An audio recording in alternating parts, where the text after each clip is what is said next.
Some of the most popular women's magazines getting into politics now. In September, Cosmopolitan began endorsing candidates, all Democrats.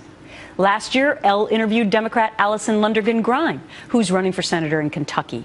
And Marie Claire has also discussed the 2014 elections, posting a slideshow on the women to watch, both Republicans and Democrats. But are these messages using the right voice? Joining me now, Catherine Timpf of the National Review, who I know has been analyzing these magazines and specifically Cosmopolitan. Great to have you on the show. Let's start with some of the examples that have come from Cosmo, which is the first one that has to do with Beyonce, where it says 4 is Beyonce's favorite number. Do it for her. What's your problem with this, Catherine? Yeah, on the Cosmo Votes homepage, there's a giant picture of Beyonce's face saying if you liked it, you should have put a vote on it. 4 is her favorite number. Do it for her.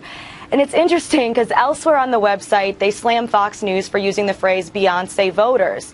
It would seem obvious to me that if you didn't like the phrase Beyonce voters, you would find something else besides Beyonce to try to convince young women to vote, which I think there are plenty of real reasons out there.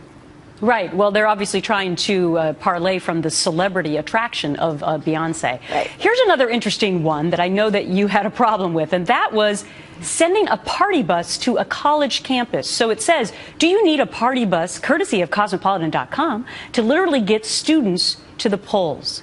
Is that demeaning to women? Well, the party bus, they also said, is going to have shirtless male models on it. And they call a lot of conservative politicians sexist, but it seems a little sexist to me to say that when we have all these real issues going on, millennials are struggling financially, that what's going to be the one thing that could get them to the polls would be men with their shirts off, half-naked dudes in their face. I feel like we can trust women enough to think that the real issues are going to be what's more important. Okay. We're smart.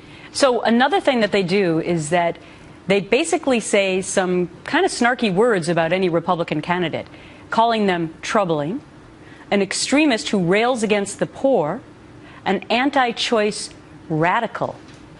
I mean, isn't that taking it a step too far? It definitely is. The extremist against the poor is Thom Tillis, just because, for example, he opposes minimum wage hikes. And that's not being hating the poor, railing against the poor. That's understanding basic economics. You can't just pass laws and not have those costs be transferred elsewhere, such as things costing more, fewer jobs. So it's really not fair, and it's a little superficial. So I see kind of past it, and I think most women can do a little more research and see past it too. Well, it's very interesting because a lot of people are probably wondering why fashion magazines are getting into politics and actually endorsing candidates, but that is the world that we live in now. Catherine Timpf from the National Review, thanks for the analysis.